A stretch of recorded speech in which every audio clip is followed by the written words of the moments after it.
Gloire à Dieu. Je vous salue tous dans le nom de notre Seigneur, de notre Sauveur et de notre Dieu, Jésus-Christ. Sois béni frère, sois béni sœur. Aujourd'hui, j'aimerais parler brièvement de quelque chose de très important, le retour de Jésus-Christ.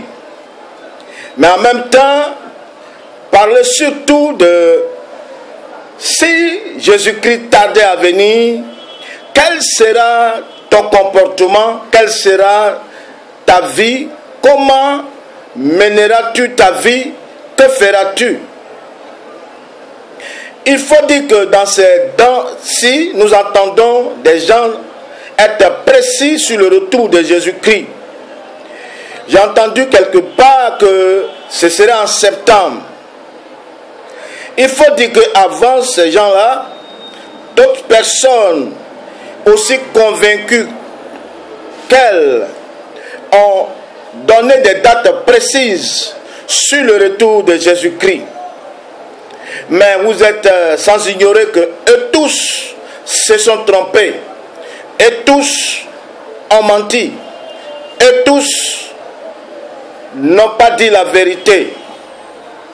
Mais il faut le comprendre, car le Seigneur lui-même, en parlant à ses disciples, a dit qu'il viendra à l'heure où ses disciples n'y penseraient même pas. Et il leur a demandé d'être vigilants, d'être prêts à tout moment. Il a même donné la parabole du voleur qui vient à l'heure où le maître de la maison s'y attend le moins. Il a prévenu que ce sera un temps que le Père a lui-même disposé de sa propre autorité. Mais des gens trouvent que ce n'est pas assez ce que le Seigneur a dit, et par des calculs dont eux-mêmes ont la technique, veulent être précis en ce qui concerne le retour de Jésus-Christ. Mais j'aimerais dire une chose. Jésus a donné plusieurs paraboles concernant le retour, concernant son retour. Mais peut-être que nous n'avons pas fait attention. Il y a quelque chose, un mot qui ressort dans ces différentes paraboles. Particulièrement deux paraboles que ce matin j'ai vues. Le mot tarder. Dans la parabole des 10 vierges, il a parlé de ce mot tarder. Quand nous lisons Matthieu 25, à partir du verset 5, il est dit comme l'époux tardait, toutes, c'est-à-dire les vieilles sages et folles, s'assoupirent et s'endormirent. Dans Luc 12, il a encore utilisé le mot tarder, en parlant de ce serviteur qui est censé attendre son maître, le retour de son maître, mais ce serviteur, voyant que le maître ne venait pas, le maître tardait à venir, a commencé à mal vivre. Il dit, mais si ce serviteur dit en lui-même, Luc 12, 45, mais si ce serviteur dit en lui-même, mon maître tarde à venir, s'il se met à battre les serviteurs et les servantes, à manger, à boire, à s'enivrer, le maître de ce serviteur viendra le jour où il ne s'y attend pas et à l'heure qu'il ne connaît pas. Il le mettra en pièces et lui donnera sa part avec les infidèles. Vous voyez bien, il dit bien, le jour où il ne s'y attend pas et à l'heure qu'il ne connaît pas. Pourtant, c'est son serviteur, mais il ne connaît pas le jour. C'est son serviteur, il ne connaît pas l'heure. Aux disciples, il a dit, c'est à l'heure que vous n'y penserez pas. Pourquoi donc, voulant être plus précis que ce que Dieu nous a dit? Dieu a été clair pour dire que ce n'est pas à nous de connaître l'heure précise, ce n'est pas à nous de connaître le jour précis, ce n'est pas à nous de connaître l'année précise, mais ce qu'il nous demande, c'est d'être prêt à tout moment. Le problème est que on a attendu le Seigneur Jésus On a attendu son retour physique parmi les hommes, bien sûr, mais on ne le voit pas encore. Ça tarde. Et parce que ça tarde, alors, cette question, quel sera ton comportement? Revenons à l'apôtre Paul. Paul, lorsqu'il parlait du retour de Jésus, il parlait du retour de Jésus comme Jésus qui allait venir pendant que lui, il était vivant. Parce qu'il a parlé en disant nous les vivants. Parce qu'en ce temps précis, il croyait formellement que le Seigneur allait venir aussitôt, précisément dans son temps. Il a même encouragé quelque part à certaines femmes qui sont jeunes mais qui sont veuves de ne pas se marier, parce que la femme qui est mariée, elle se soucie de son mari au détriment des choses de Dieu. Pourquoi? Parce qu'il pensait que le Seigneur allait venir.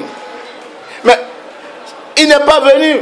Ça fait des siècles que le Seigneur n'est pas venu. Ça fait des siècles que cela a été écrit et il n'est pas venu. Le problème n'est pas qu'il ne viendra pas. Non, le Seigneur viendra. Mais le problème est que s'il tarde, toi tu l'attendras. Est-ce que s'il tarde, toi tu te comporteras comme il se doit? Car ce serviteur de Luc 12 que nous venons de voir, lui, il a vu que son maître tardait à venir, alors il s'est mis à battre les autres serviteurs, il s'est mis à leur faire du mal, il s'est mis à s'enivrer, à mal se comporter, alors qu'il ne connaissait pas le jour, alors qu'il ne connaissait pas non plus l'heure de l'arrivée de son maître. Voyez-vous, le temps que ça met, ce temps est un moyen de sélection aussi, est un moyen pour faire découvrir à chacun qui nous sommes. Parce que est-ce que tu peux encore aimer le Seigneur s'il tarde à venir? Est-ce que tu peux encore le suivre s'il tarde à venir? Est-ce que tu peux encore te sanctifier s'il tarde à venir? Ou bien tu vas vivre comme bon te semble? Car comme certains le disent, si tu es sauvé pour toujours, donc tu peux mal vivre. Non. Non. Je connais quelqu'un qui a abandonné l'assemblée et sa raison c'est quoi? On chante Jésus-Christ revient, et jusque-là, lui il attend, Jésus-Christ ne revient pas encore. Alors lui, il s'en va, il quitte l'assemblée. Pour lui, on l'a dit, on chante Jésus-Christ revient, et Jésus-Christ n'est pas venu. Mais à cause de cela, il abandonne l'assemblée. Donc, il ne peut pas attendre longtemps. Vous voyez, il y a des gens qui sont amis avec vous tant que tout va bien. Quand vous êtes malade, il peut vous supporter pendant un certain temps. Mais quand la maladie dure dans le temps, vous voyez qu'ils ne vous ont jamais aimé. Ils vous ont aimé parce que tout allait bien. Mais quand cela prend du temps, vous voyez effectivement leur comportement. Ils se retirent comme cet homme à la piscine de Bethesda qui disait au Seigneur qu'il n'a personne. Mais de vous à moi, quand un homme qui ne peut pas marcher, qui est à la piscine, c'est qu'il a été transporté par des gens. Ceux-là, certainement, ils ont vu que la maladie a duré 38 ans. Ils se sont éloignés de lui. Donc, le temps est aussi un moyen de sélection. Parce que le Seigneur tarde, comment vivras-tu? Comment te comporteras-tu? Est-ce parce qu'il tarde que tu vas mal vivre? C'est là la question. Ce n'est pas que Jésus vient demain matin ou bien après et puis on va commencer à s'apprêter. Dans l'esprit du Seigneur, le disciple, celui qui lui appartient, est toujours prêt. Voici ce que le Seigneur a dans son esprit. Celui qui lui appartient est toujours prêt. Qu'il vienne demain, qu'il vienne dans 2 ans, qu'il vienne dans 10 ans, celui qui appartient au Seigneur et est prêt. Voici ça. Donc, ne comptez pas les jours, ne comptez pas les années, soyez prêts. Ne faites pas comme certaines femmes dont les maris sont allés en guerre et parce qu'ils ont duré là-bas, elles n'ont pas les nouvelles. Le monsieur revient, tape à sa porte, il y a déjà un autre mari qui est là dans son foyer. Elle n'a pas su attendre, elle n'a pas attendu et elle a été disqualifiée. Je vous encourage à attendre le Seigneur tous les jours de votre vie. Peu importe le temps qu'il mettra, qu'il tarde ou non, soyons prêts, car il vient certainement. Que Dieu vous bénisse, que Dieu nous bénisse. Amen.